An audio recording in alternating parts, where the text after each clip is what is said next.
அதிசயங்கள் செய்கிறவர் நம் அருகில் இருக்கிறார்.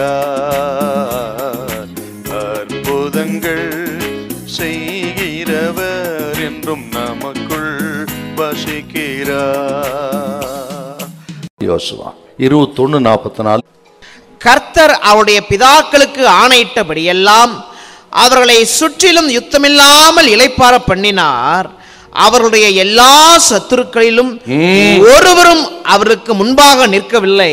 ஒருவனும் அவருக்கு முன்பாக நிற்கவில்லை. அவர்கள் சத்துருக்களை எல்லாம் கர்த்தர் அவர்கள் கையில் ஒப்பு கொடுத்தார். கர்த்தர் வெற்றியை கொடுத்தார். இஸ்ரவேல் ஜனம்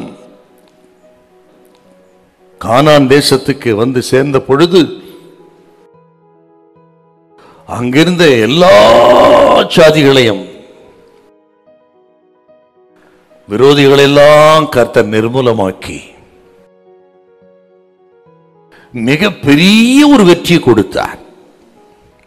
ஆயி பட்டணத்தில் ஒன்று மட்டும்தான் தோல்வி, அதுவும் இவர்கள் ஜெபிக்காத இருந்தனால தான்.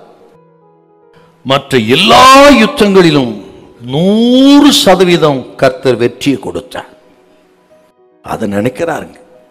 அதை நினைத்து என் ஆண்டவர் எத்தனை நல்லவர், எல்லாவற்றிலும் கர்த்தர் வெற்றியை கொடுத்தாரே.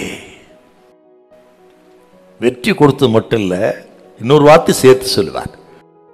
என்னவென்றால் இளைப்பாற பண்ணினார்.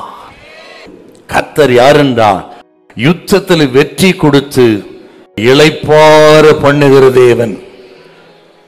இந்த நாள் ஆண்டவர் சொல்றாருங்க, உங்களுக்கு விரோதமான சகல யுத்தங்களையும் கர்த்தரே ஒழிய பண்ணி இளைப்பாறுதலை தருவார், அமைதியை தருவார், சமாதானத்தை தருவார்.